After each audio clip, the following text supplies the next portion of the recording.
All right.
All right. Hello. Good afternoon, everyone. Good afternoon here from Singapore, and Eddie's in Thailand. He's still in the morning.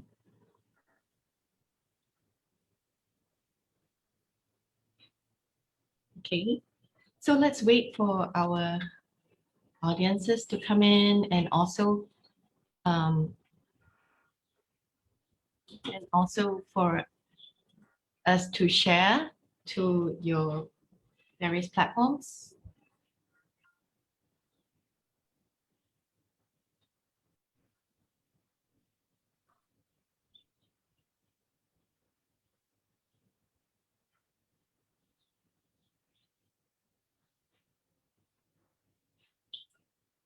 Can you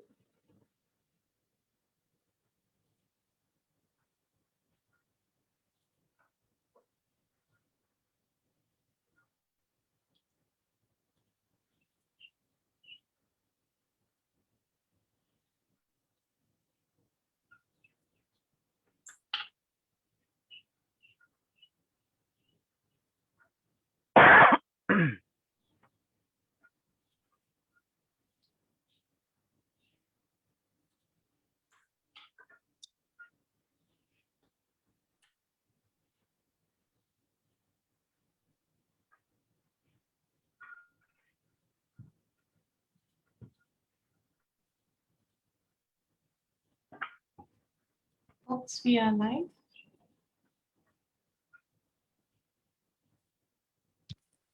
Good morning, everyone. How are you all doing today? Good. I'm good. How about you? I'm great. awesome. You're awesome, as usual. Yes. There's never a bad moment. Today, Good morning, everyone. How are you all doing today? I'm good. How about you? Could you please mute that? That's like a feedback, like a delay feedback. Yeah, because when we are doing the sharing, sometimes the troublesome thing is that it does pop up like that. So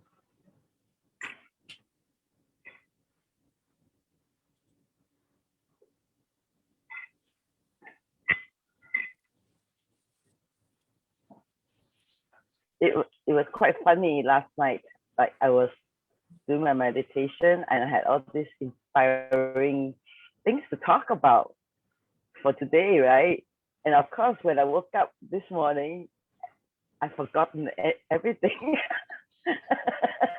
It's like it's like, oh, and I'm sitting here like trying to remember, like I couldn't remember any of the things. Yeah, so okay, folks, today our topic is compassion. It is almost like a natural progression to this topic. Would you all like to think about it? And I'll just read through the questions that we put out to the audience, like from last week. You know, we're hoping that today what we can do is to talk about this thing called compassion. And when we talk about such a high sounding, noble kind of term, it's almost like a spiritual must word, but really, what does it entail? Well, how does it, what is it really? How does it look like? And in the whole picture of compassion, where is self-compassion in it? How does it look like? How do we cultivate it? How does it change our lives? Or, what does it do? So basically, we go back to the fundamentals and we explore it and see how it applies to our lives. Mm, mm, mm. Who would like to start first? Well, before we talk about it again, too, let's define what is compassion for all of us. What does it mean? Okay. What does it mean? Because this term can mean so many different things for different people. So Eddie, what is compassion to you, or Julia? What does it mean? For me, compassion would be like not seeing things through through only our eyes, but also being able to have this multifocal way of seeing things through other beings' perspective, and through that, um, of course, some feelings may arise when you are looking through the eyes of someone, for example, in hunger, or someone tired. It may cause feelings on us. So for me, going through that same feeling with that same space and same connection with that feeling, that would be compassion, which is very different from sympathy. So it's more like an empathy approach. Um, please, has nothing to do with empaths. I'm No. not into that term at all. So the thing is, Yeah. When you're in empathy with a being, with someone, you are feeling the feeling. When you're in sympathy, for example, you are thinking the feeling. Those are two different things. Being in the same space, sharing the uh, same view, same feeling, same situation, that would be compassion. Compassion doesn't translate always into action or a verb, but more of a state of being, more on what we are originally. For me, yeah, I agree that it's all about perspective taking. And the perspective taking from the highest point available to our awareness. So it's almost like a pulling up to take a broad view of the interconnectedness of things. So whenever I think about the term compassion, there's simultaneously I'll think about connection. It's like how connected we are, and that connection is almost like, yes, definitely we have the ingredient of empathy involved, because we are all in this kind of a human divine experience together. We might be taking different angles, and there might be a lot of whatever another person's going through, and because I have gone through similar, there might be a resonance and a connectedness in that way. So compassion has that necessary element of connection, and also pulled up to a much higher angle. So if we have an eye, I would imagine that is the eye of the highest, or in my universe, it would be the highest in terms of maybe what I call the divine or God eyes or something like that. Mhm. I want to ask you then, can other beings, like animals, can they be compassionate?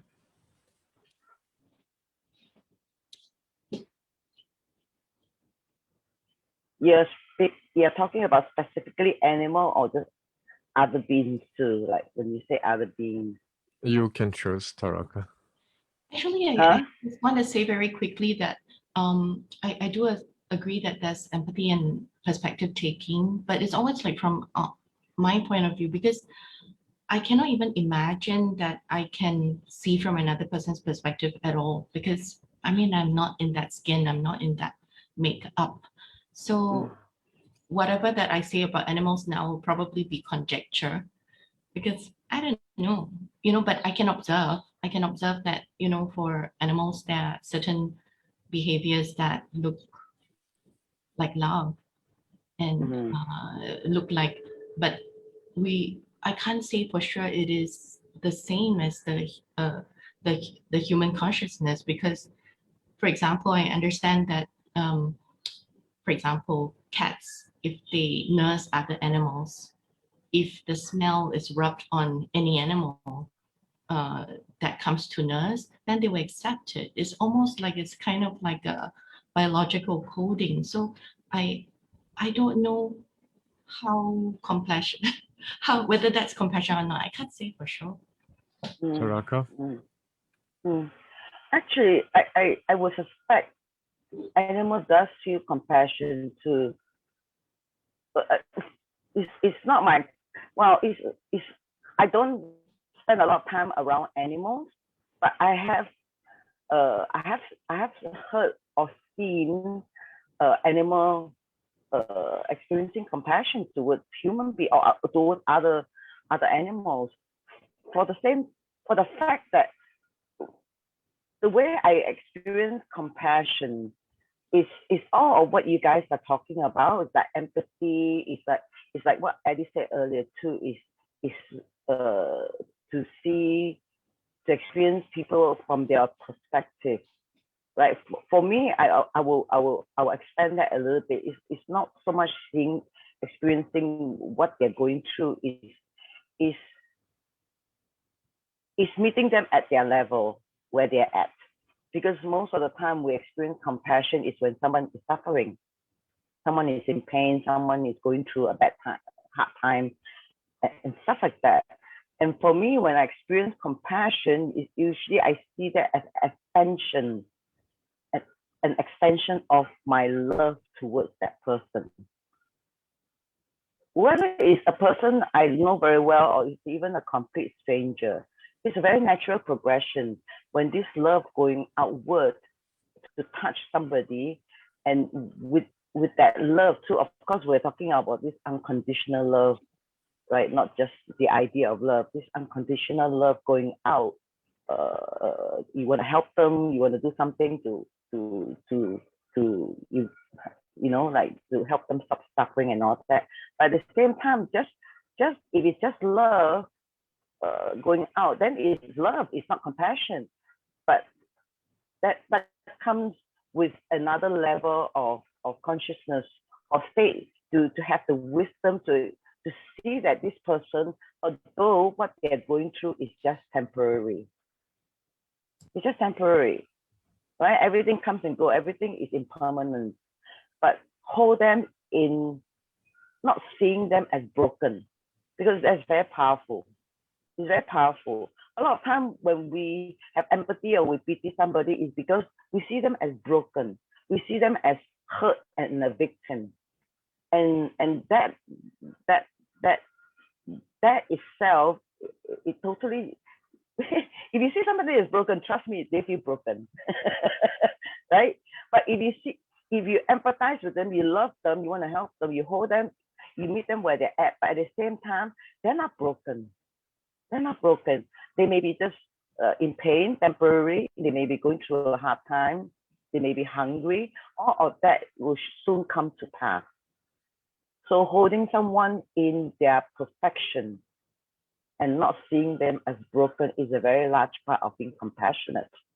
So what I'm trying to say is when we're talking about animals earlier, animal has a lot of love.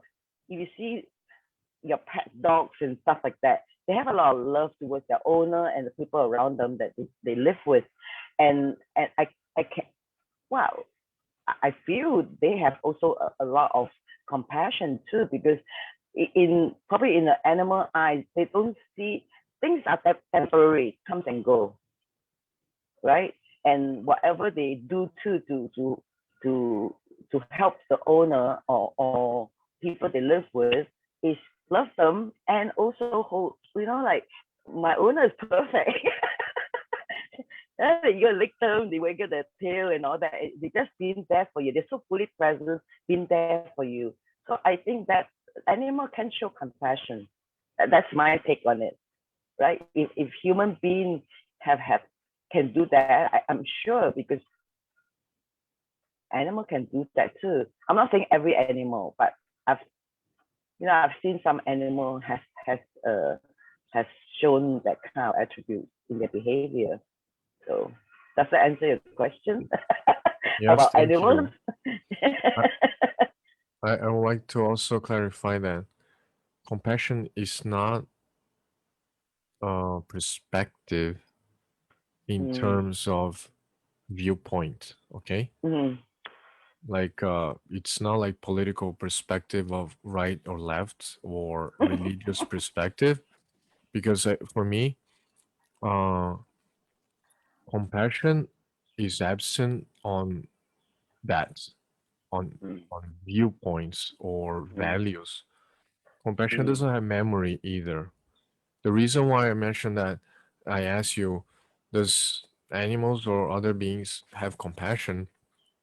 Is because when they see a dog, for example, accompany another dog, or just standing by when one dog is hurt or sick or got hit by a Yes. car, that's very present. Yes. There's no memory there. It's just that. And animals, they do go through mourning too when one Yes. dies. So there is pain there. Yes. So compassion usually happens with feelings, very strong feelings. Could it be pain or death or happiness? It doesn't happen only on bad times, but when people are celebrating together, there's also empathy there. So it's not limited. But if whatever where we stand, whatever we do, if it has to align with our values, and then we act upon that, let's say even helping someone, I have my doubts on whether that's compassion or not. If it's moved by such a thought first, and then the feeling, maybe the feeling may happen later on, then I have my doubts. Okay, so like Dr. Julia just mentioned about connection. For me, connection is very present. Connection doesn't have memories or values too. And when we connect, we connect. It's not a lingering thing. Oh, I'm always connected to you, or we being connected throughout. For me, it's something very punctual. Like if I'm here now, I'm present, the person is present, and I'm feeling in a certain way because the person is going through something, and then maybe there's a connection there. So yeah, I the way I feel, the way I see it, it's not limited to like a perspective, you know what I mean? Yeah, absolutely. Absolutely. Actually, as both you and Julia talk about connection, it just makes me realize all of a sudden that the only time that we can show compassion is when we're fully present with another human being, right? We are fully present, experiencing them fully, completely. And when you're talking about you have doubt when some action, of coming forth from feeling something or thinking about something, actually it's true, because a lot of time when we think what we're doing is being compassionate, we're not, because when we see someone as broken or they're suffering, if we are not at the level to see that this is like only temporary, and this person is not a victim or totally like need to be fixed, then we are trying to fix them. A lot of time we do things like, okay, you're broken hearted. Okay, let's go to a bar. Let's do something. We're trying to fix them, to change their situation, trying to make them do this, do that. And they say, no, I don't want. I just want to stay here and be miserable. They say, no, you can't be miserable. You're trying to fix the situation, trying to make, then allowing them to experience what they're experiencing. Of course, it doesn't make sense. After 3 months, the person is still have going through whatever, but then with that love, the unconditional love, when you offer the love and the help, a lot of time, when we're in pain, we just no, just leave me alone. I just want to do whatever I'm doing, and we get angry because, hey, I love you, I'm trying to help you, and why are you not responding to my help? And then you get pissed off, and then it become another thing. A lot of time we always think we are acting from compassion, but a lot of this thing usually get very mistaken for trying to fix somebody, right? Trying to tell them what to do, trying to what do you call advise them and this and that, and next thing you know, instead of one person being miserable, there's two people being miserable. Right? And that's not an act of compassion. So true connection, like what you guys are talking about, is totally being with them fully, experiencing, seeing them, they're going through whatever they're going through, but yet not go down to that level, to their level of suffering, and I'm your best friend, I should suffer with you because you are in pain. That's not compassion. I would like to just focus on what you were talking about. The word level was a bit stinging to my ears, but but let's unpack that. When you talk about level, where are you coming from, and maybe explain it a little bit so that we could. Yeah, when I say Sorry. when I say level, a lot of time when we're from our head, we're thinking about a solution. We're trying to find something to do. That can be very superficial. But when we act from the heart, connection is from the heart. Compassion is from the heart, right? Not from something trying to think about, try to fix somebody from the head, like voices in your head. I mean, that's the difference. That's why when we are very fully present and you act from the heart, that doesn't mean you're going to sit there and just watch them in pain. No, because there will be an outward movement of this love that it goes out, and it just naturally you love them, you want to help them, you want to do something to ease their pain and all of that. Yes, but it's from the heart. It's not from the head. That's what I'm talking about. So you're saying that if it's functioning from the head, and is a struggling that is not acquainted with the liberation of it, for example, then it could be at a place which is not higher, right? Not seeing the big picture. Yes. A lot of time we are from the head. We always assume things, right? Because sometimes we don't know, we can't see the big picture of what the person is going through. Maybe it's necessary this person is going through what they're going through, so that whatever needs to be unfolded, the gifts that come from whatever they're experiencing, needs all this to happen. But because when we're in a head, we assume oh my God, this person hurt you. No, no, no, no. You know, we have a story behind it. And then next thing you know, there's drama and all of that. So from the head, like I say, a lot of things, a lot of time we experience life at a very, very surface level. But when we go deeper, right, when we go deeper, we're fully present, we experience the shift coming from the heart, because the heart only knows how to love. That's it. And from that space, whatever comes through is coming from love, not from thinking to try to fix somebody, not trying to fix a situation, like repair something or make something else happen. That's two different things happening. So does that clarify? You're right. And when you talk about levels, I understand what you mean. Like when I talked about values, I also mean that kind of level too, because if you pity someone, you're holding a stance. If you pity someone, you're not in the same space.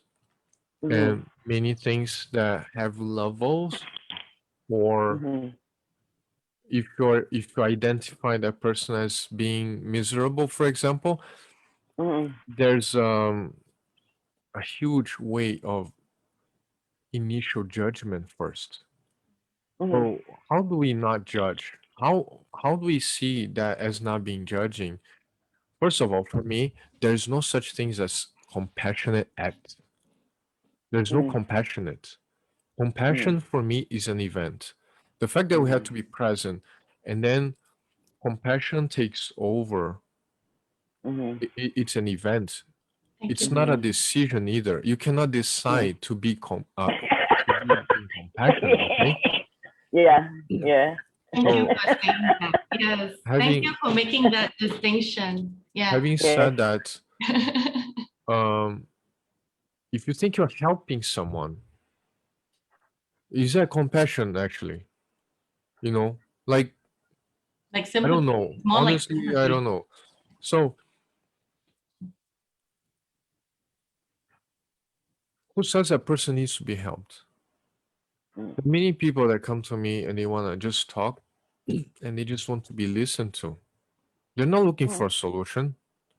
And in many cases, we could be listening, and as we listen, there's a stack of prepared solutions and answers and opinions and all that. Yes, In yes, the yes. in the highest form of wisdom is a compassion.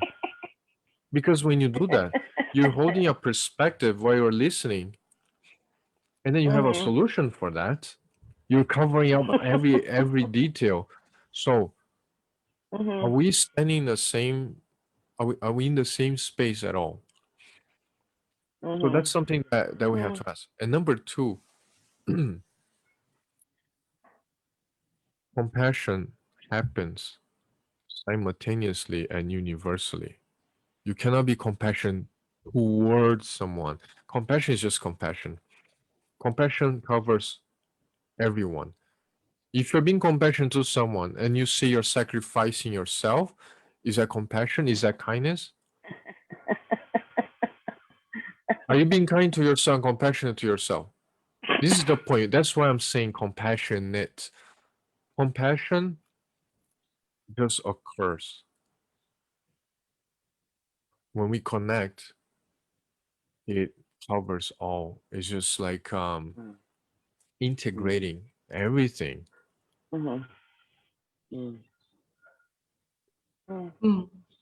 Yeah, thanks for saying that, because it leads to really what I wanted to share, like that. I think that compassion has no condescension, no element of it at all. It's more like a, not only a connection, but when I say perspective taking, when I said earlier that, when you pull it up to the highest seeing that you can, it's highest seeing that you can, not to condescend, but to take a big picture, as broad as big picture as we can, of how we are all connected. And in that seeing, then there's no values in that space per se, but not much, not the point of it is not to come from a point of values or judgment or standpoint, but to really take it in, and also to to to hold a space that I don't know what to use there, but to accept and to embrace that there is human, there is experiencing, yeah, In and many to honor cases, that, oh, sorry, go on. yeah, and to honor that process of that Mm. experiencing. And a lot of the times I'm pulled towards that word to say that human experiencing, and I risk using that word again, in a sense that through the human, for me, my experiencing is that the human journey is also a very divine one, in a sense that it's sort of like from the mundane, maybe it breaks us open to an awareness of how connected we all are, and how a different way of seeing that can be broadened, so yeah, that's what I wanted to say. Sorry, please go on. I forgot what I was gonna say, but anyways, there were cases in the past where we had someone miserable in the class when we are young students, and the girls would Mm-hmm. do things like, let's make a total makeover. Like, let's help that Mm-hmm. person. We will transform her Mm-hmm. Yeah. and dress Mm-hmm. differently, go out together for shopping and do their hair and stuff. Mm-hmm. Or let's say if that person doesn't accept that kind of help, and then you get angry. I'm trying to help this Mm. person, but this person making so Yes, difficult. Oh my God. yes, yes, How much of that is compassion really? Or yeah, yeah. another example. I'm just curious, okay? What if I go for Red Cross or go for a mission, I don't know, in Africa, and I say I'm compassionate, I'm going to Africa, I'm gonna help the poor kids there, and then Mm. I hold a very malnourished kid in my arms and take a selfie. So is that compassion because I helped? And then I Mm. take a selfie. So I'm showing Mm. the world that I'm here helping. You see, I'm helping these kids. I cannot say I didn't feel anything or is this compassion or not, because that would be a judgment, of course. But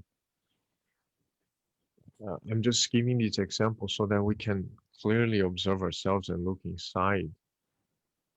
Does it include everything? Is that, as in, did we project that?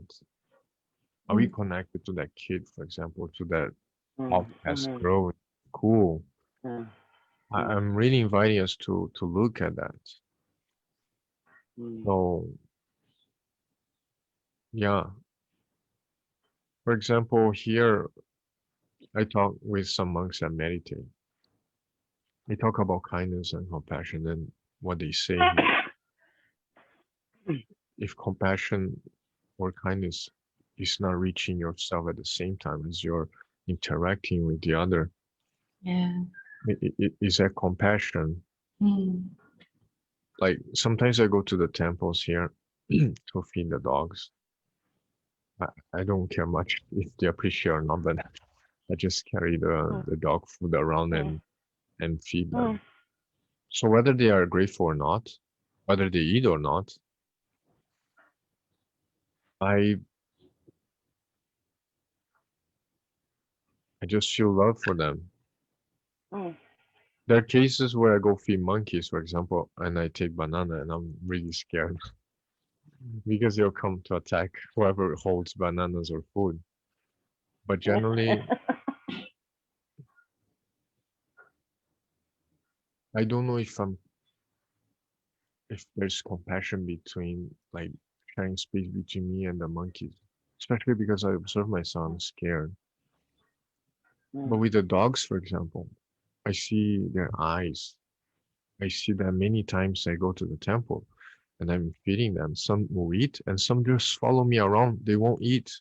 They just want my company. mm, And I feel so mm, much love in that. mm, So I'm like, mm, then then I start labeling or questioning things, because I'm not here mm. anymore. I'm here. Yes. And then Mm, everything just makes sense. We need to mm, understand. Not necessarily, right? mm, mm. Taraka? Yeah, yeah. What you were saying earlier too. I, I mean, I totally agree. When, like what I said, with trying to fix something, Mhm. when we think what we're trying to change the person, fix them, or do something for them, we have to see this act. Is there an agenda behind it? You asked about the person holding a hunger-stricken child in their hand and taking a selfie, showing the world, I'm in Africa, doing this work, right? That's an agenda. That's an agenda behind that. That's not compassion. Maybe he has the intention, he has this love, but then there is the afterthought that comes with this work. Because with compassion, again, too, is this extension of love going outwards to touch another being. And this love is totally unconditional. There's no agenda. There's no, like, I won't get pissed off if you don't want to accept my help. I won't do any other thing other than just loving you. So that it has to be that. Because other than that, with any agenda, anything, any motive, I'm doing this because, oh, maybe it will bring me something else, then it's not compassion. We always get so blurred by this gray area. What is compassion, right? Compassion has no So reason. again, It's yes, yeah, you just do it because it comes from your heart. It's just whatever you do. But at the same time, too, I have to say, as you guys were talking, I just realized another thing too. Compassion also requires a certain detachment from what's happening. You got to detach from when I say, you're not seeing somebody as broken or needs to be repaired or anything. You can just sit with them fully, listening to what they're going through and not having to do anything. I think that's compassion, right? Because you're so detached from all this pain and suffering, not because you don't feel it, it's because you're not pulled into the drama, you're not pulled into the grief and the sadness and the anger. You're so detached, Mm. right? But at the same time, you're there fully for that person. Mm. So there is this deep connection, yet there's a detachment, not taking anything personal, not taking anything that's anything. You just listen, you're just fully there. And then if there's a natural, natural flow of you need to do something for them, fine. But sometimes there isn't necessary, like what you say, Eddie. We start to, as the person is talking, we're trying to pile up all this advice, things to fix them, where you have to do this, you have to do that. And the next thing you know, you're not even present with them when you're doing that, right? There's all this premature advice ready to come out. Taraka, thank you so much. And honestly speaking, I think at least in my experience, sometimes compassion is to allow Mm, that person mm, be as it is without the help. mm, mm. Um, just being there, not Yes. necessarily do something or Mm, find a solution to something no.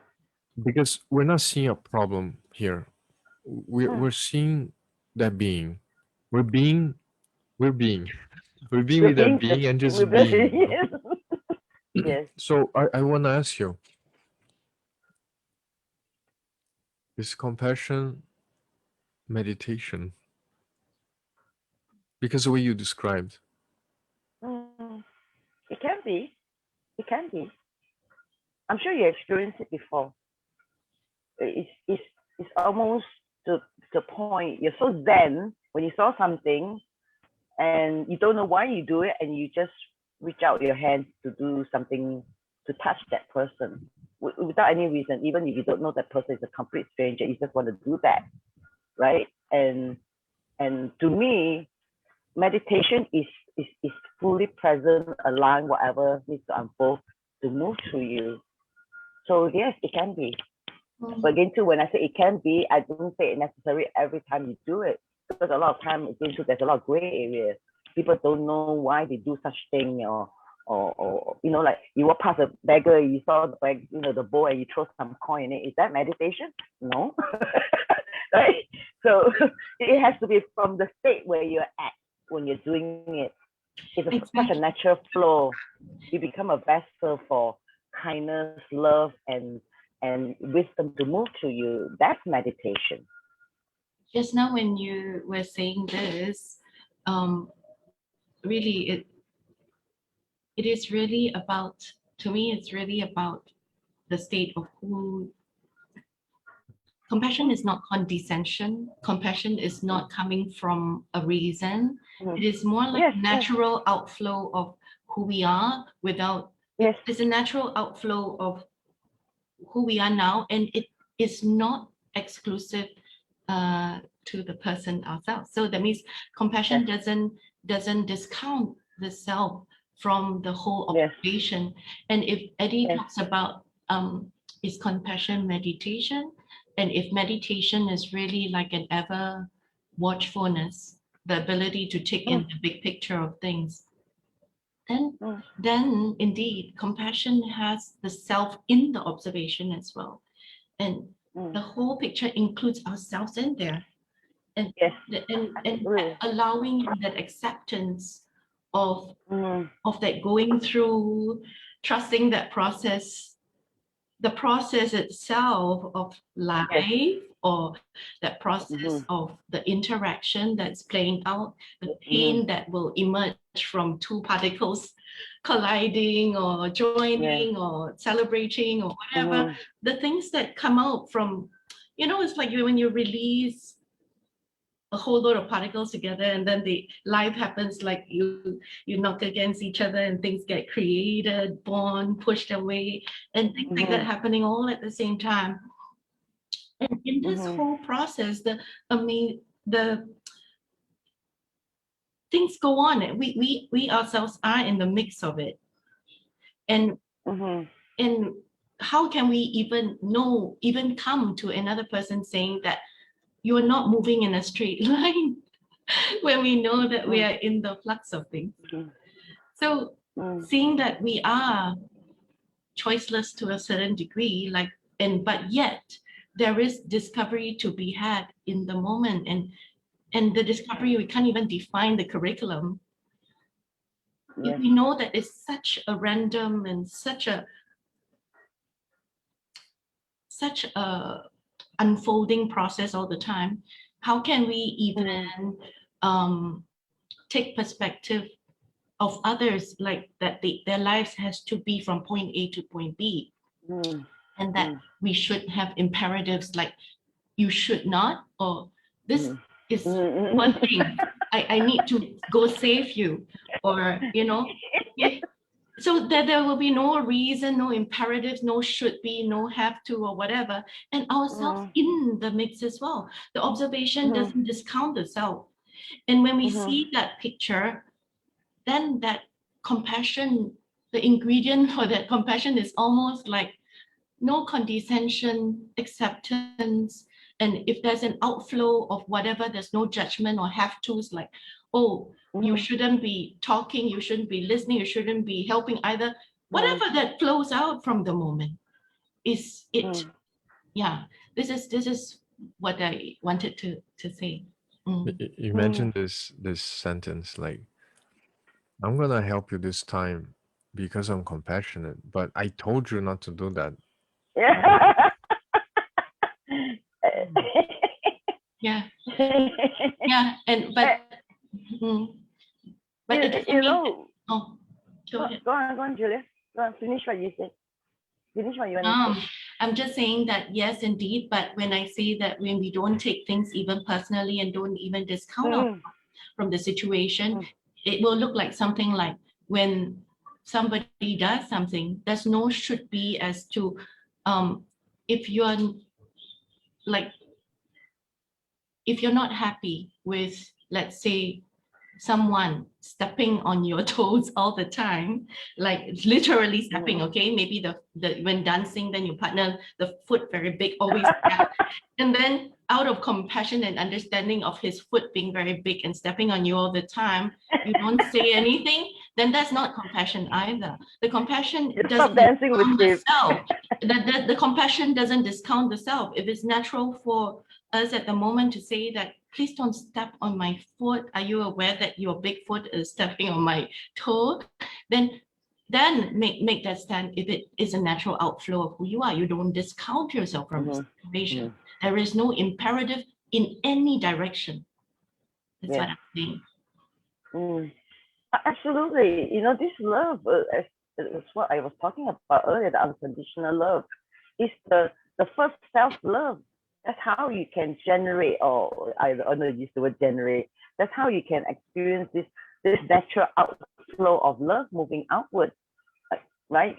You have to. You see, we're always confused. We always think we go out to do something and make us feel love inside, but it's totally the really opposite way. We go inside, we love who we are, we love ourselves.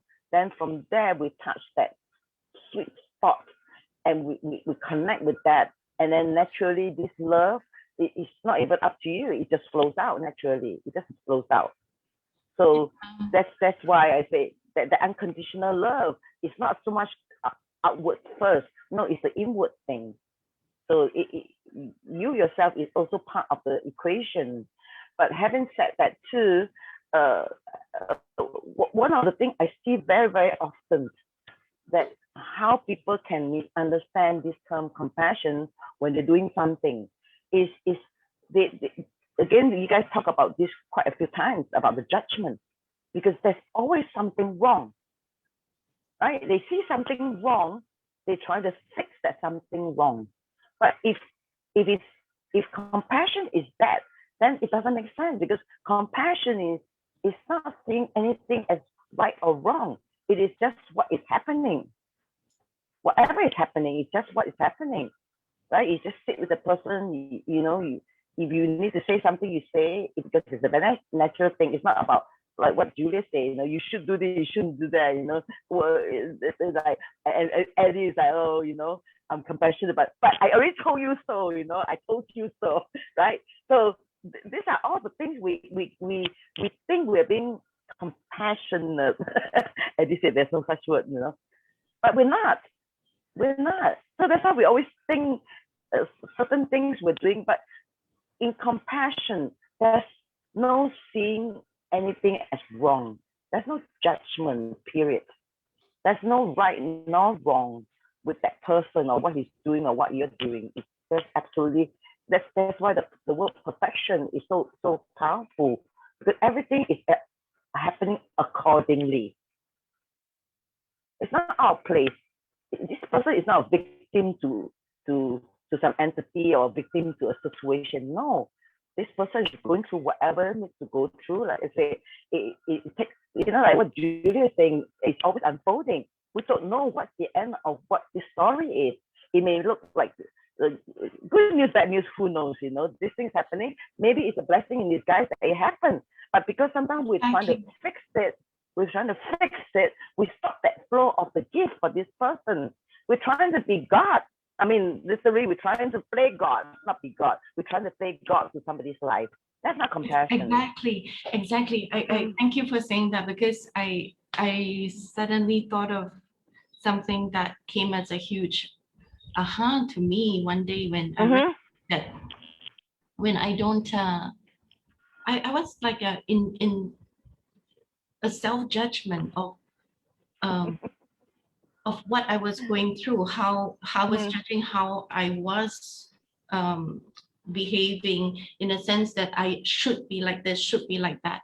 But if I even take myself and observe myself and, allow that, Eddie used like to use that word character, right? So that character to be, and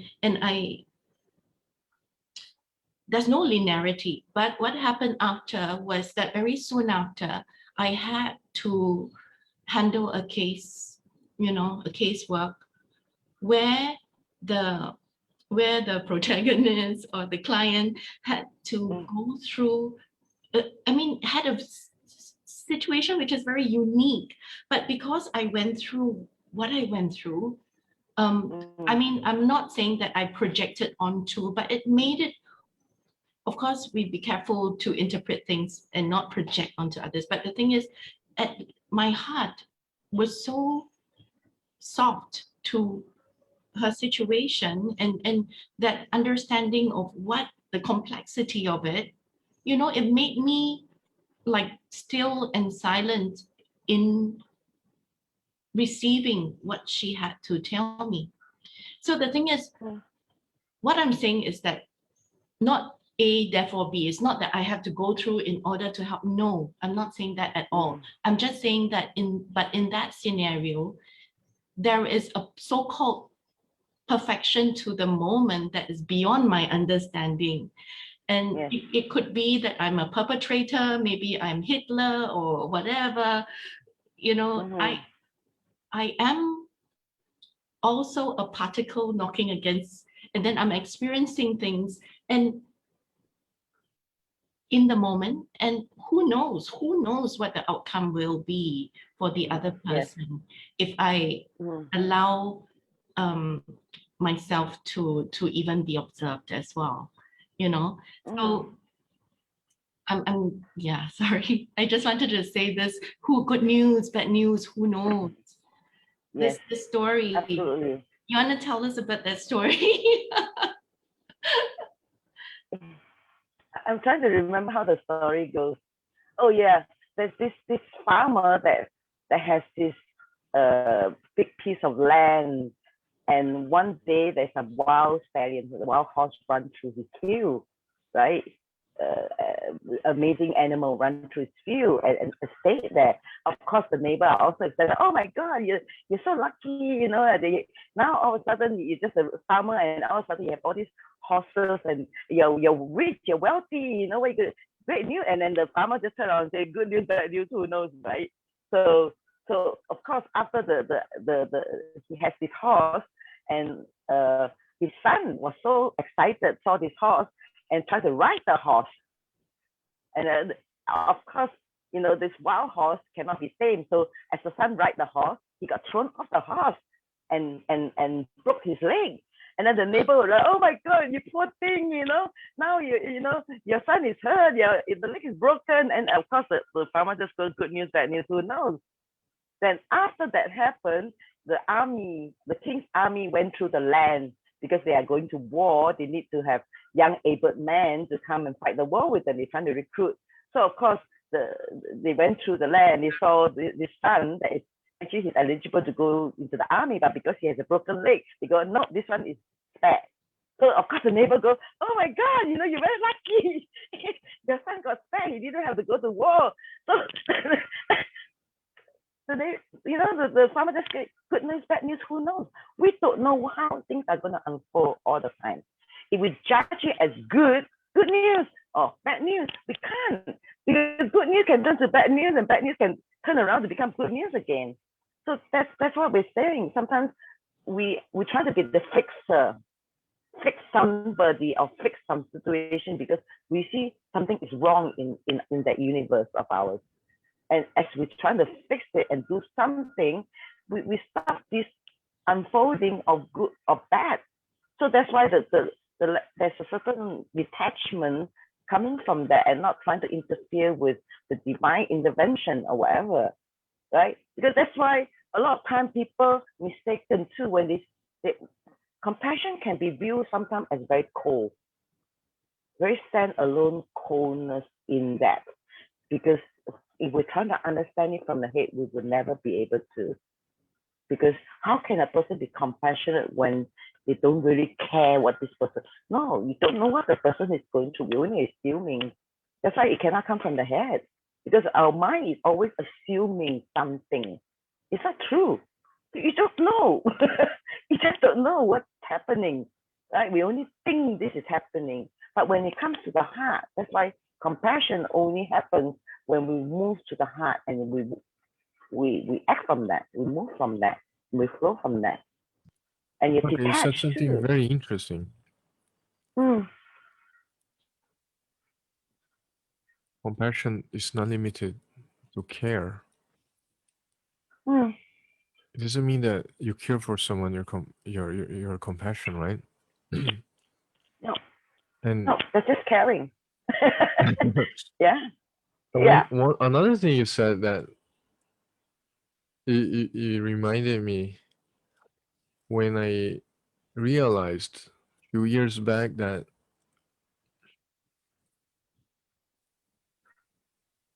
I don't have to see things as right or wrong or good or bad. Mm, It's mm, so freeing. You have no idea. mm, It's mm, so amazing. mm. What do you mean there's no right or wrong? There isn't. It's so difficult to Yeah. explain, but it just happens like that. I don't know how to see things as good. This is good and this is bad. How come there is no bad? Look at the world, you know? So this also Yeah. determines how we operate. The primary seeing of things. The first thing we do is if we judge as good or bad, Mm, then that's also a seed. Will that blossom into compassion, for example? If you stamp the first mm, seed as being a judgment or labeling whether something is good or bad, mm, you know what I mean? mm. Yeah. Good or bad only comes from the head. When you're thinking about it, when you stop thinking about it, when you're fully experiencing what you're experiencing, the mind is still. There's no good or bad in that. It is just what it is. There's no judgment of right or wrong, good or bad in that moment when you're still. Right? So every time we're in the head trying to analyze something or trying to figure out something, we're in the head. That's why it's so important to move it to the heart, because the heart don't think. The heart only knows how to love. Only the mind thinks.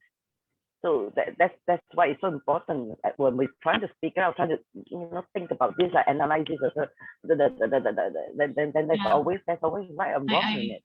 Sorry for being naughty, but I really also want to then say that then even coming from the heart is not a formula, because No. in true compassion, I mean, you can describe it like that movement is from there, but in approaching it to say that, oh, therefore we are compassionate, are you in your heart or whatever, it's not to be used as a measure, it's not to be used as an imperative. It's a sense of being. Yeah, in a certain way, yes, you can. I'm just going to explain a little bit where I'm coming from when I said that, because when we're functioning as we're all human beings, we feel, we do things, but if we're thinking about things, if our mind is busy, our mind is we always have this self dialogue. We're talking to ourselves, voices in our head, and all of that. What we do, how we behave, get very affected by it. And of course, you say, it's not just from the heart, but when your mind is not thinking, so then how do you function? What is the driving force? What is the driving force that propel you to, in the morning when you wake up, right? And what do you do? You're not thinking, Taraka, right? And then what do you do? Taraka, I wanted to also say that in being whole and integral, even coming from the mind that means even the mind can be utilized in a way that is in true integration and compassion. There's no discounting of any of our faculties, any of our sensories.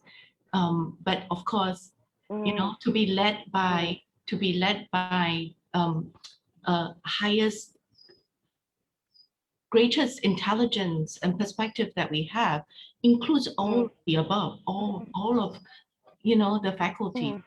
Yeah, not necessarily in equal measure, but I'm just saying that, you know, I'm saying all these because I know that there will be probably people who are listening and they're trying to code let's say a formula for therefore saying compassion is this, compassion is not that.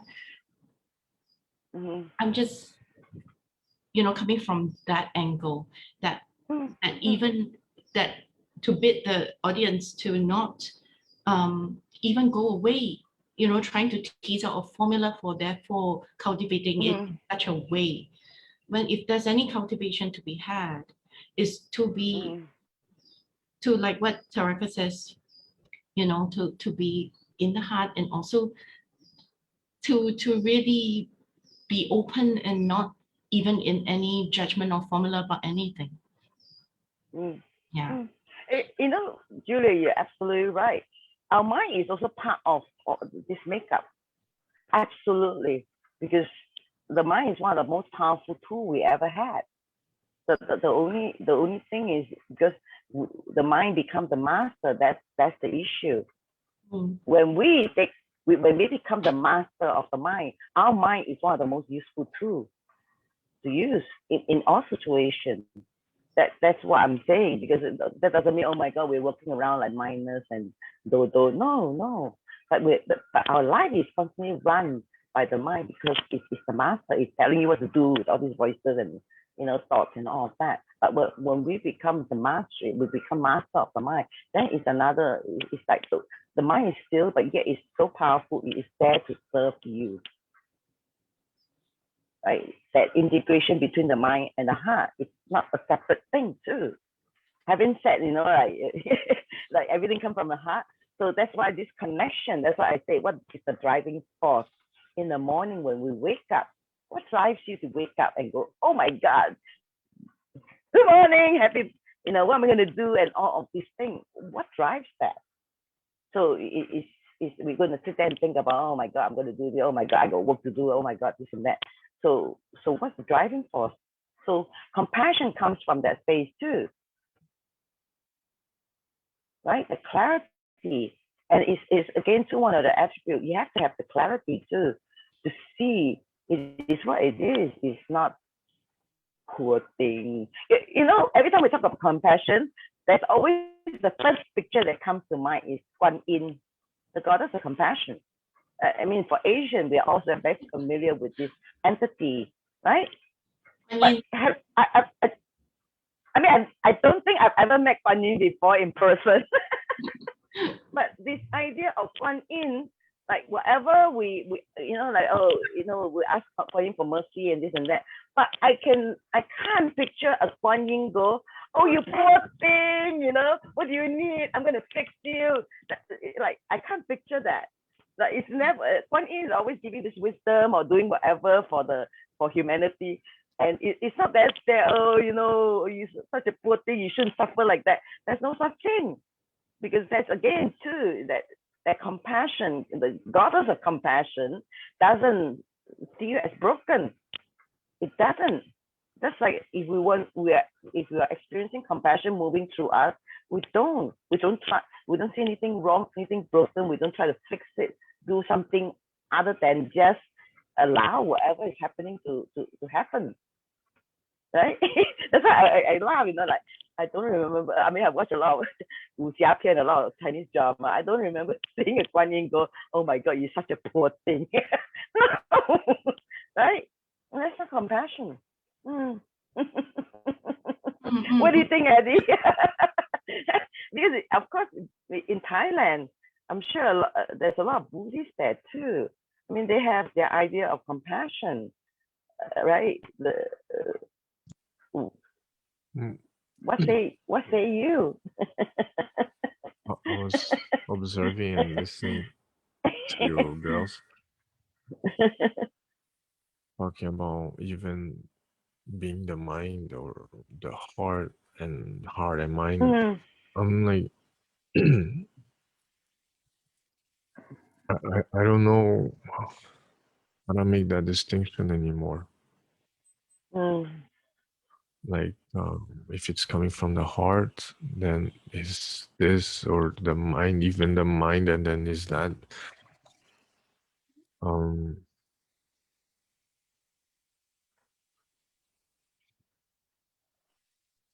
I don't know.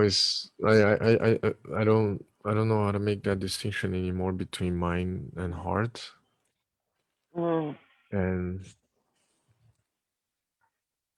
even if our viewers, they might be thinking out there like, oh, then I should go through my heart. Maybe I have to focus. I have train my mind to be more aware. I think it's okay to just let it be like that.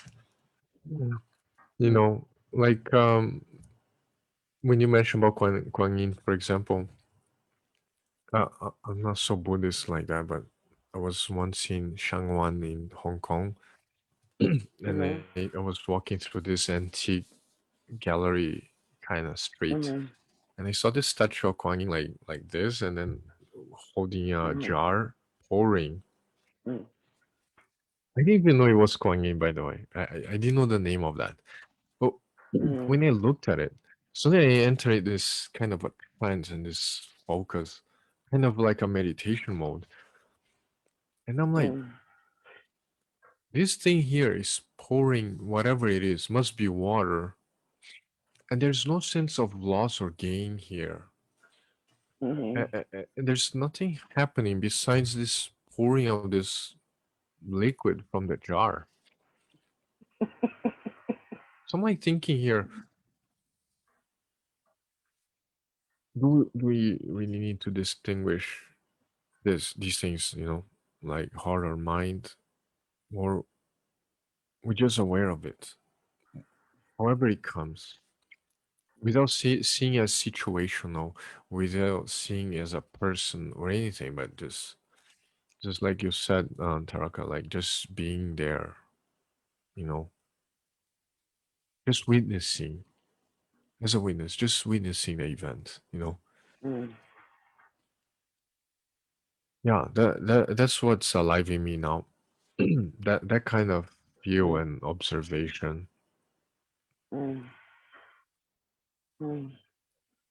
And this whole podcast today is so amazing and such a meditation. And I don't know, I just feel so grateful for for our conversation here.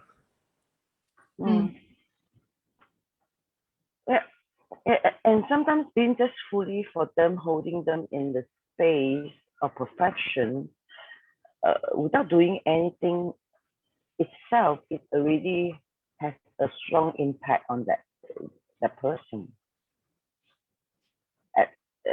Especially when you don't, it's your experience. It's not a concept from the mind that you don't see anything is wrong, anything that's out of place,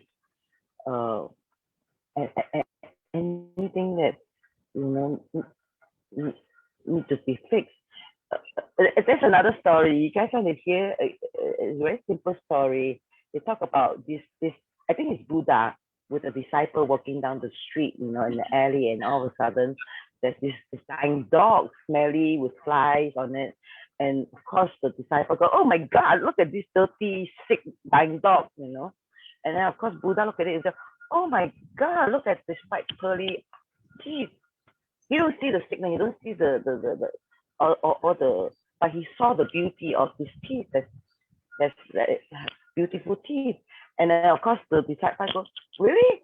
Oh my God, look at this fly, it's smelly," and and then he said, "No, look at this, the sparkling eyes. The eyes is sparkling, beautiful eyes," because he don't see anything that's wrong. And of course this dog is sick and dying, but in his experience, there's nothing wrong.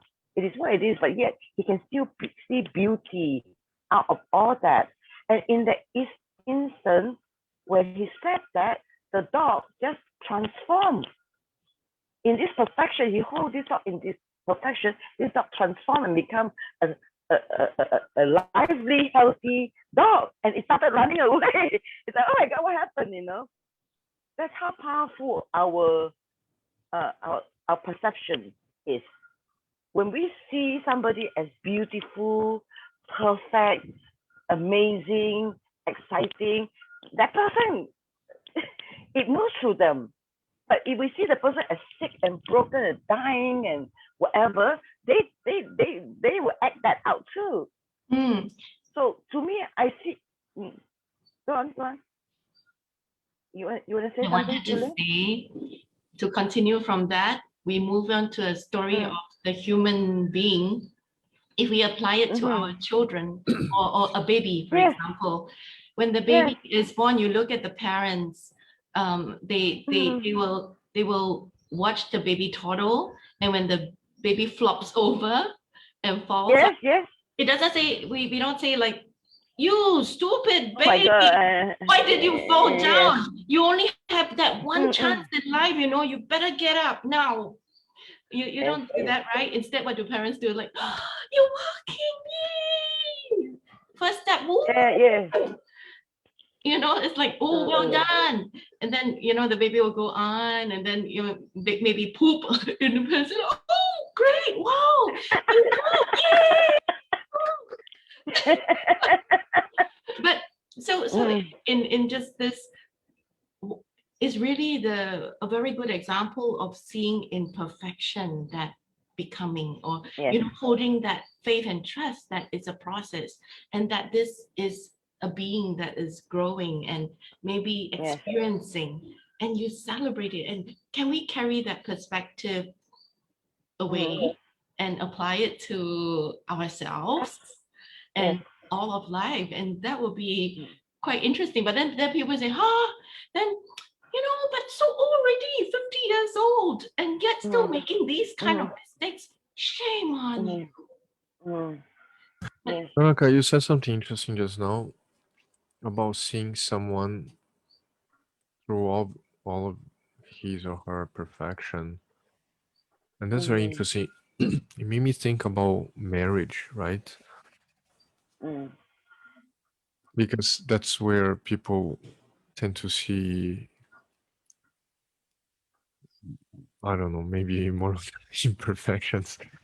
I'm wondering here if we're able to see people as perfect as they are, and when we even marry in the first place, that's like turning whatever is perfect as it is into a wife or a husband, or turn into something, even a friend, or say, now you're my sister, or now you're my bro. Would we even go there? I was just wondering. Well, in an arrangement like that, sometimes it's hard to say, because a lot of time when we get into arrangement, whether it's a marriage or a relationship or whatever, there's always a form of expectation from the relationship, right? It is often the expectation that lets us down. We get disappointed because that person, oh my God, I didn't know he was like that. If I knew, I wouldn't have, pursue this or do this and that. Right? Again, too, is an idea. Because often when we go, especially you want to talk about marriage, when we get married, we always expect, we have this fantasy or a fairy tale of how your marriage is going to look like. May not necessarily be that person, but it's just this idea of a fairy tale marriage or whatever. But then, of course, when life don't meet up to that level of fairy tale romance or beauty, then we go, oh my God, I didn't think it was like this. Then you get disappointed. So expectation is a big killer. Right? Sometimes even you heard of in the olden days, there's matchmaking in Chinese culture, Indian culture. There's a lot of like the bride and groom doesn't even meet each other. They get married. 50-50 chance they might learn to love each other, or the marriage doesn't work. But again, too, from that space I'm talking about, there is either there's an expectation or there's not. And I would, for me, I would assume, because I haven't experienced any what you call blind marriage or matchmaking marriage, that when you totally just have no expectation, you're so innocent with whatever is going to happen, you open yourself up to allowing things to move, to love, to connect, and to to communicate. So again, a lot of time, a lot of things fail in marriage or relationship. Is there's always an idea. I expect my husband to protect me. He's my husband. I expect my wife to take care of me. She's my wife. Feed me when I get home. Do this, do that. Like we always have this expectation. But come on, drop that Interesting. expectation. Interesting what you said. Like putting the expectations aside for a while and allow ourselves to love, Mm, right? mm-hmm, Very mm, interesting. yeah, because you So don't know what's going to happen when you have no expectation. yeah, Anything can happen. maybe within expectation, we are unable to truly see that person, right? Yeah. Because we have a Even goal. as Expectations are goals. Come yes, on. So yes, everything you is have a about target. how efficient we achieve it. But Yes, people are not yes. achievement, right? Mm-hmm.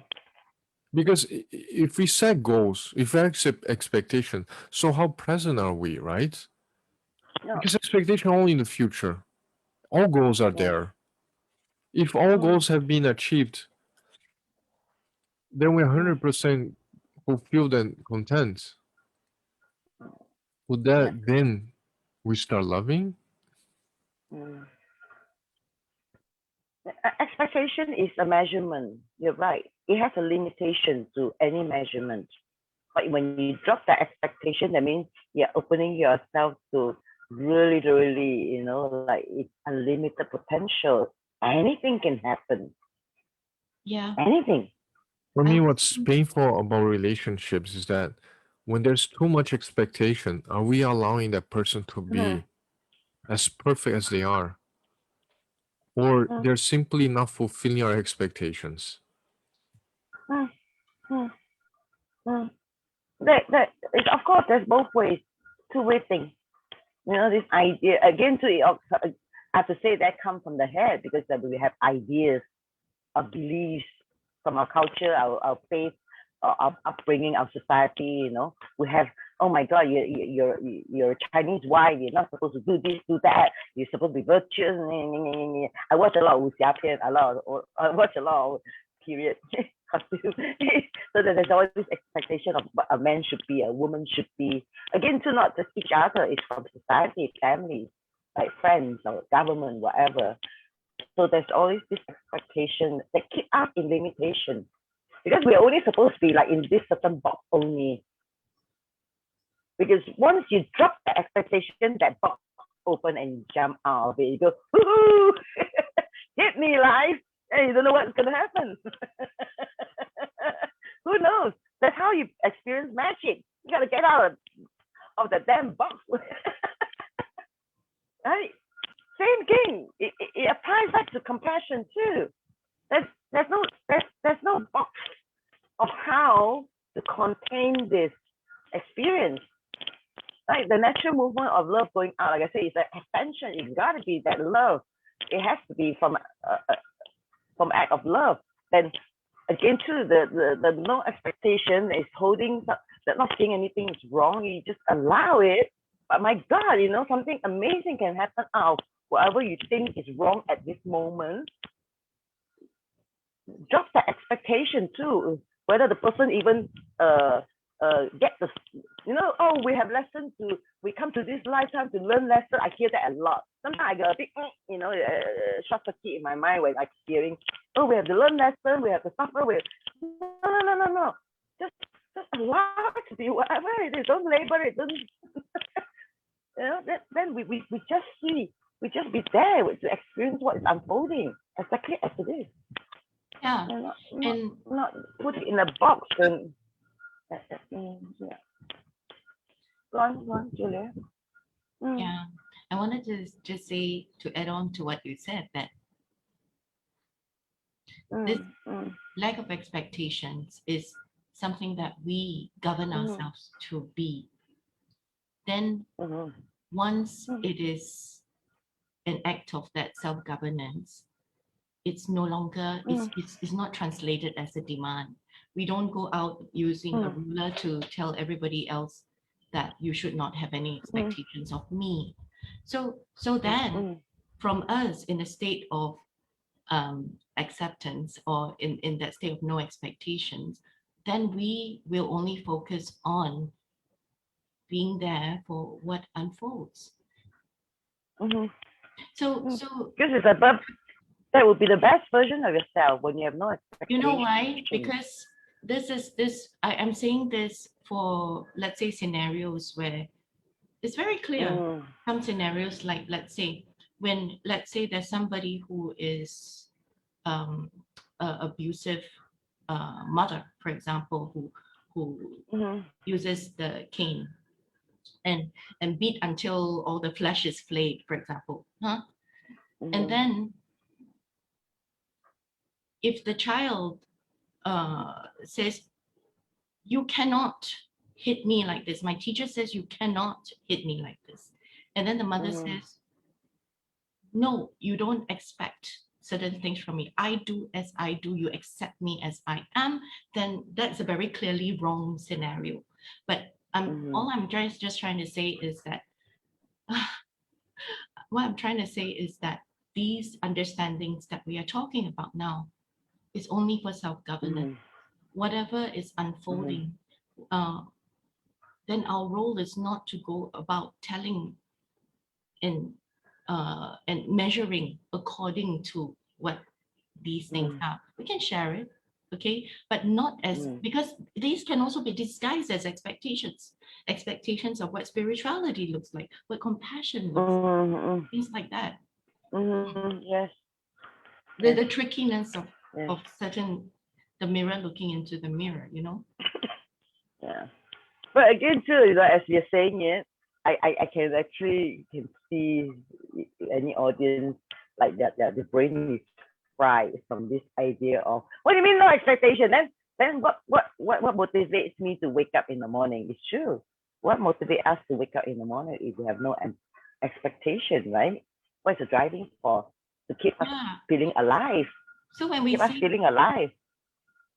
So when we say no expectation, then the implication for each person probably is then in that state of acceptance, then we probably will be more interested in taking in and also not judging self and others in what needs to be said or communicated or requested. And you know, when we talk about no expectation, the opposite of it is to be totally, fully innocent. And again, too, it like our brain will fry a bit trying to think about that, because I'm sure all of us have experienced watching a child. I love watching 2-3 years old child. They're the cutest, you know, those years they're learning to walk, they're discovering things in life. And if you watch a child, the moment this child wakes up, it doesn't like, okay, I expect my mom to be there, I expect my sibling to play with me, I expect my grandma to love me, you know, all these things. They don't, they just think, they're so innocent, like, hey, life, what's happening, you know, let's play. And this innocence is so present, because this child is so present right in that very moment, experiencing whatever it is for him and her. There's not this going to the future and go, okay, later this afternoon, my grandma is going to come with toys and I'm going to be very happy then, or what happened here. They don't. It's so innocent, so present, experiencing every moment fully, like, yay! Even the child may fall down or hurt themselves and suddenly, yay! And then the moment you distract them from whatever they're doing, they go, oh my God, what is there to play? Right? So that's what we're talking about. Adults forget to be innocent because we think innocent is so irresponsible too. This idea of responsibility. right? When we drop our expectation, that means we have no desire for the future. We're not working for the or whatever it is we think we're trying to do. But with this childlike innocence, my God, actually, you show up fully for life when you're totally so innocent, not having any idea of what's going to happen. Then you allow things to unfold, the magic to show you, oh my God, it's so exciting. Other than, oh, okay, this is going to happen. Then, you know, like again, so we place ourselves in this box and we close the lid on ourselves. Yes. You know, we can't. And there will also be the possibility of us seeing beyond the apparent. For example, if a wife, okay, is let's say a wife very angry with the husband because the husband did something really wrong, like for example rammed the family car and then they lost that only car they have and then they can't, and you know, he might be experiencing a lot of her frustration that comes out in nagging and whatever, okay, nagging and so on and so forth, and yet, and then he runs out of the house because he cannot stand the nagging, okay, and the thing is, if the so there's this perpetuation of let's say a certain kind of pain and a response and so on, but yet if let's say I'm a child and I am in this context of this parent interaction, and then I get a huge fear because of marriage, because this thing is going on, okay, and the child's conclusion is that in a marriage there's no love, yeah, but yet, so how does compassion come to play in this child's growing up years? If the perspective is able to be expanded more, and rather than to see that the mother is 100% like very angry with the father all the time because men are bad, for example, coming to short conclusions like that, rather if the perspective is expanded, she could actually probably allow herself to see that she, number one, she could see herself, she could forgive herself as a child, trying to understand a complex situation that is beyond her reckoning. Maybe she's only able to see parents quarreling, that she doesn't see the intimacy that they have that might be hidden from her. Maybe the mother, then she'll be able to see the mother as a woman who is struggling and trying to contain her emotions. And maybe she's trying to communicate to the husband that she's lonely, but she doesn't know how to say that. Maybe she's grateful, but she doesn't know how to say that, but she is fearful and she's communicating her fear.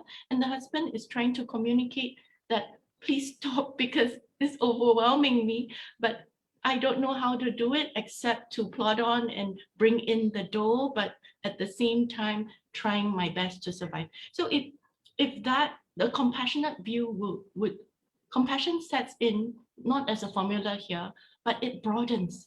When it broadens, then Sorry to interrupt. Like we talked in the beginning, compassion does not depend on the view. It doesn't matter what's happening in the family. It doesn't matter how they fight. It doesn't matter how the child grows. It doesn't matter how that child understands. Compassion is what we are. Compassion is beyond the character, is beyond being compassionate. So if we allow that child to be, whatever it will be the outcome, which doesn't necessarily concern us, compassion is always there regardless. It doesn't matter how that child grew up or the perspective about marriage or the mother or the father or any explanation that might clarify anything. Compassion is just it. Well, of course, And if that child needs to clarify or forgive herself or forgive the parents so that compassion takes place, then we're saying that compassion depends on so many other factors and so much digging and forgiving or Mm-hmm. whatever it is. Mm-hmm. and if you get me, I'm not trying to make it into a formula. Neither am I saying that it is owing to an understanding. I'm only giving an example of how when compassion is happening, the way of seeing, the breadth of seeing actually, it could allow in a broadening perspective of how things are. And it not only impacts the understanding, but it also impacts the receptivity towards the self and how things unfold. That's all I'm saying. And I didn't quite totally agree that it's not about perspective taking. I agree that it is not about taking standpoints, but perspective in a sense that how broad that we are seeing, the way that you are saying perspective might be standpoints like from values, but I'm saying the perspective of a higher, broader perspective. And I do think that compassion has got to do with perspective taking. Yeah, that's Okay, my but point. Yeah. you brought in a situation and example. What I would like to invite us to see is that perhaps, regardless how a child grew or whatever an animal went through a difficult life or a very luxurious life, I don't know how to define that. Therefore, compassion will work in a certain way. That's not I what I'm saying. I That's think not I what I'm think saying at all. I think that how broad it is, or how wide, or how narrow it is, Mm-hmm. perception or perspective or even observation. Actually, I don't know how to say. Uh, Taraka, you have such a wide observation of things. I don't know how that works, actually, honestly speaking. But what I'm trying to say is that um, whether that person is broken or not, like I said before, compassion is like an event. It doesn't have necessarily uh, causing factors or l- inhibiting or limiting, whatever it is. I think compassion simply occurs and take places, you know? It could happen to anyone, regardless. Compassion is not limited to a certain class of people or beings. It's just there. I'm so I'm with you. And all I'm trying to give the example to is not formularic, it's not conditioned upon understanding. I'm just demonstrating that people go through things the best they could, you know, and the people go through things the best they could. The mother might be struggling her own way, the father might be struggling his own way, the child might be struggling his own way. I'm not saying formularic, therefore you see, therefore you forgive, but more so this understanding of this human condition and this observation of it, and knowing that there's a complexity that is beyond our ken, beyond our reckoning, beyond our understanding. It's part of that motion of what we call compassion, you see. So I might be bringing it down to an example because my angle is always to see how it can be made concrete in daily living examples, you know and having that angle, a broadened angle, it might open up more room for self-acceptance, more room for that human connection to happen. Okay. Or when Taraka opened our conversation today by saying that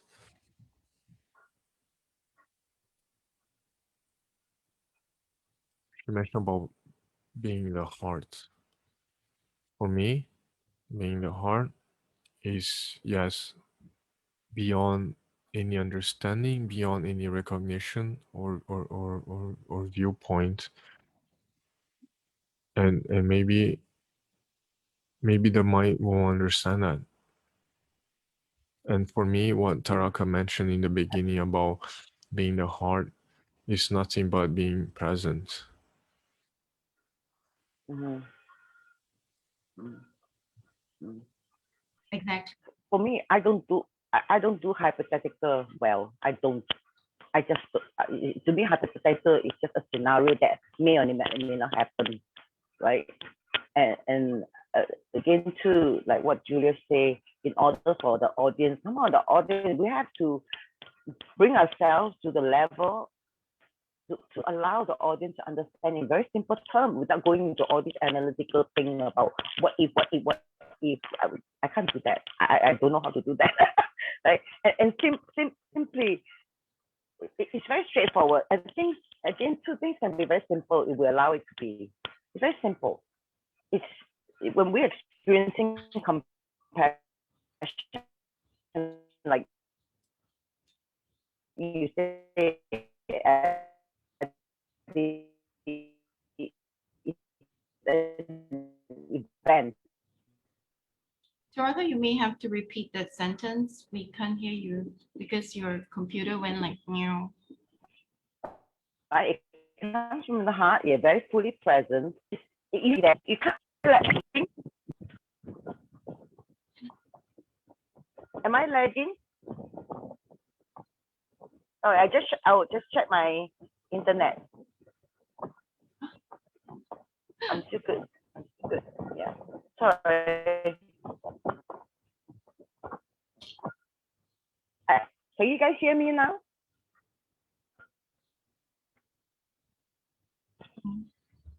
Can you guys hear me? Yes. Or see me? Yeah. Eddie, you're muted.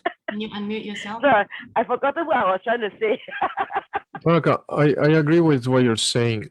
I don't know how to give an example too because um, simulating a situation is not only risky, but I don't know how to give examples that way unless it's actually happening. So Mhm, I don't want to bring into a module where we have a mhm, contained scenario, so therefore this or that, mhm, mhm, because compassion is not really about that, and being present is also mhm, not about that. So mhm, that's why I say it's not situational. When we are present, we simply are, and there's no scenario or character at that time. Yeah. Simply at I, that, I agree that there we're are just present at limitations that. to, yeah, I agree that mhm, there are limitations to examples indeed. And when I shared it, it was kind of like a generic one of mhm, something that um, I had mhm, experienced, and then it gave me a huge uh, feeling of an aha that you know of how the compassion was operating. It was a sharing of experience, not a therefore a formulaic how and why. Yeah. So mhm. Taraka, can you try again saying what you wanted to say? Actually, I forgotten. I mean, the stream of consciousness just passed. So I forgotten what I was going to say. But I do want to say about compassion. To me, it's very simple. It doesn't have to be too complicated in for the layman to understand, right? When we have this love within ourselves to moving outward, it's a very natural thing. This this this connection, this sense of no separation, because ultimately I mean, it's only our where we are experiencing, we experience everyone as a separate being, separate thing, experiencing separate experience. But ultimately, we're not separate. We're all we're all one. It's just most of us don't experience life that way. So it's a very natural progression for us to connect with all of every part of our being. It's all within ourselves. So this compassion is this love, this unconditional love, us that it's not broken. It's not broken, right? And while we're doing it, there's not this idea how it's going to look like, how things are going to unfold. Trying to fix it, do this, add spice, put chili, soy sauce, whatever. It's not. It's a very natural thing. So naturally, because ultimately our purpose this lifetime is to connect and burn up this idea of separation, the sense of this individual me and me and me. No. So that's how I feel the highest form of love is to connect. The compassion is, even when we see our brother or sister, our humanity suffering, yes, we feel for it, but because we hold it in such perfection, it will lift on its own, because that's where we are at, our level of, of perception. I'm not talking about perspective. It's a perception, how you see the world. If you see the world as broken, trust me, you experience that.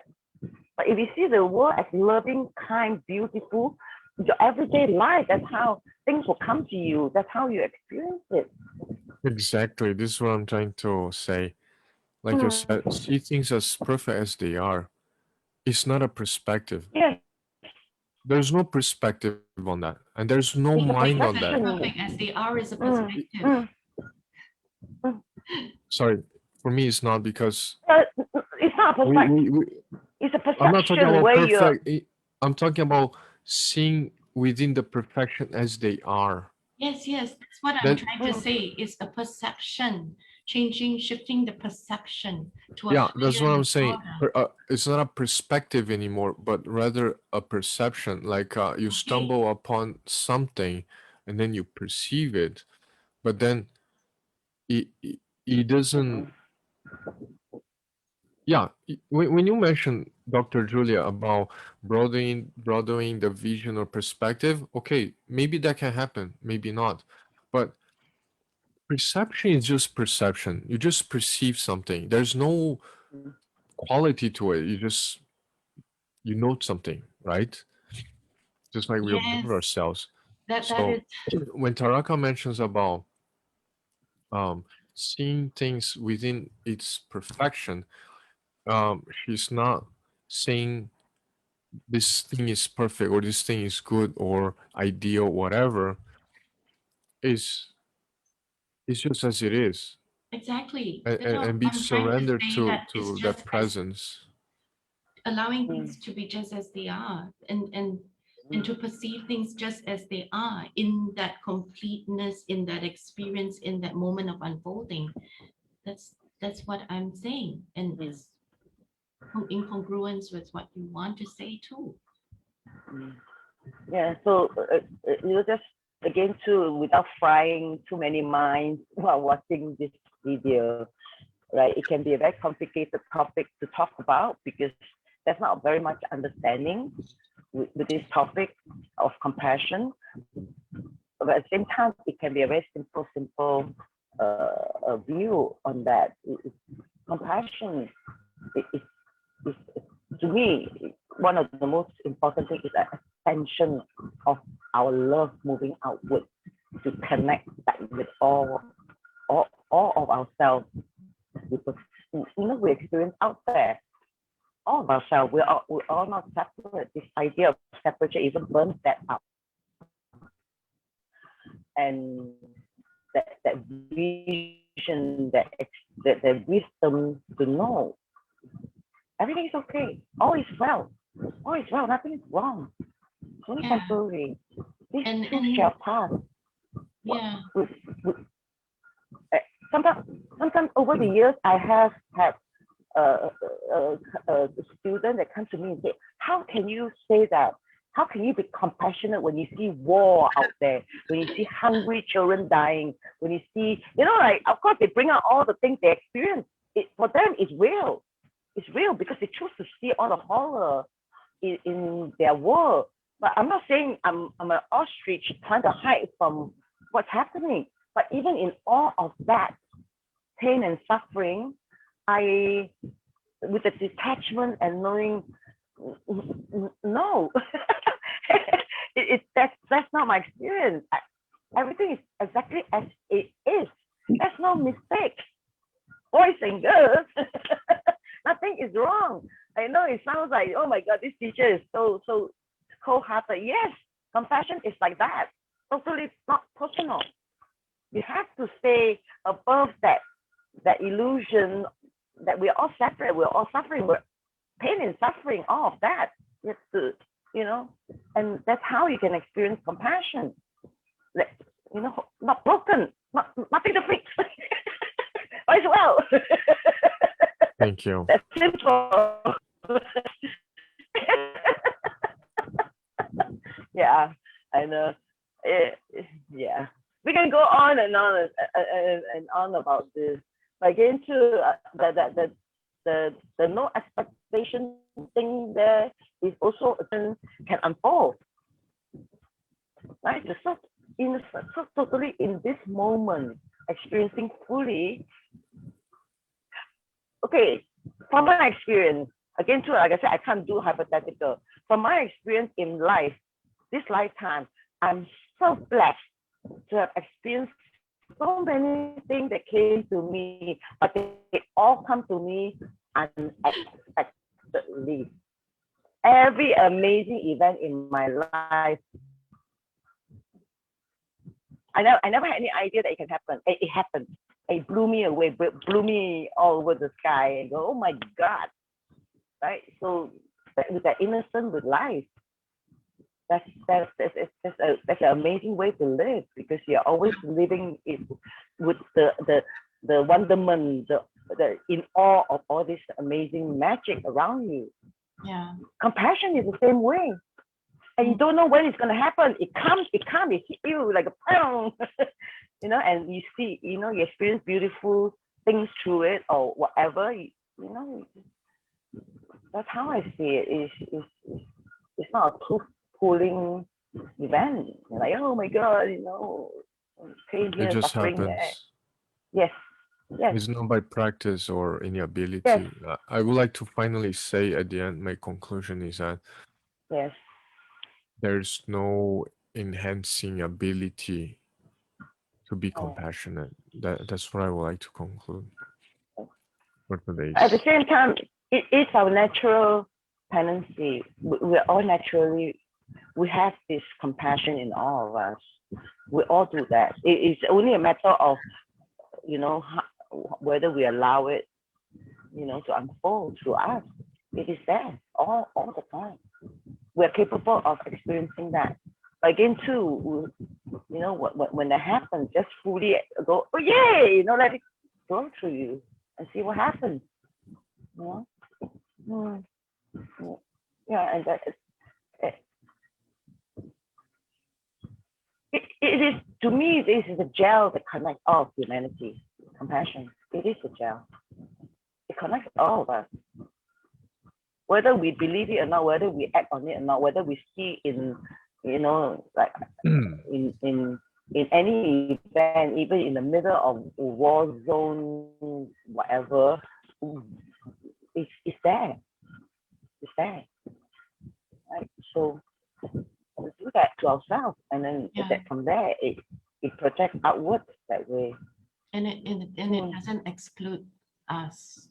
So in perception, yes, the self, from my own experience, is that whatever that is observed, whatever that is happening, the moments of connection that comes from our own experiencing of life, and the ahas that come from that perspective taking, it's almost like melded everything as one, and you can't extricate. Like, it's almost not to say that, you can't extricate that flow of whatever benefit or seeing that comes. It's together. It's one thing happening. Thank you, girls, for today. Something came out while Julia's talking. I just want to finish this little bit just to close this topic. Ultimately, for me, experiencing compassion, whatever happens, I have to fully and willingly surrender all of that back to God. When I say God, it's not a religious thing. It's not. It's to the higher intelligence, this omnipotent intelligence that is the pure consciousness. We have to fully allow to surrender that ourselves and whoever is going through it to that. It takes the surrender part too. Yeah. Not to hold on to any bits of it. You just fully go, okay, that's it. It's out of my hand. I'm just a vessel. It's happening. Take it away, baby, you know? In fact, that is Yeah. the fundamental ingredient of what that Yes. perfection is. If there's Yes, no yes, yes. transcendent Yes. perspective to it, then Yes. it's very hard to see that everything is, that there's a Yes. trust and a faith in all that is happening. Yes. And it's not in our control. Mm. Hey, And that we are it's also not, caught in the it's not wheel. for us to control anything. And we are also part of that mix of all the things happening, the particles knocking against each other. Thank you so much for bringing in Mm. the surrender. Yeah. Good care. Yes. Yeah, it's important. So before are we closing this conversation Yes. now? Yes. Can I just talk a little bit about my usual intro talk? There is an intro talk this Sunday. I've been teaching consciousness for the last 18, 20 years. And compassion is one of the topics that I teach, because I teach a meditation technique that based on praise, gratitude, love, and finally compassion. And it is not just from a concept, it is from my life experience, how I live these four attributes in my life fully all the time. So it is a free introduction talk on what I teach, because I have a class coming up in April. Actually, it's already April. So 1.5 hours at 1 p.m. Sunday. Anybody, just feel free. It's a casual conversation. Ask questions, show up, whatever, and have fun. So I'm inviting anyone who might want to, are curious to want to have talk about it. Ask me anything. Come, Okay, 1 p.m. Sunday. Every Sunday, I'm doing it now. The Zoom connection downstairs, right? Yeah, the link, I will post the link at the comment section later. So just feel free, invite friends, just Thank you, Taraka. come and we'll play. We'll play and with this so much. This topic is I mean, I can go on and on about it, but it will fry people's brain. Trust me. We want to be gentle with the audience, and keep it simple. Keep it simple. Okay. Thank you, Dr. And thank Julia. you so much. Yes, Julia and Eddie. Yeah. Bye. See you next time. Again? Yeah.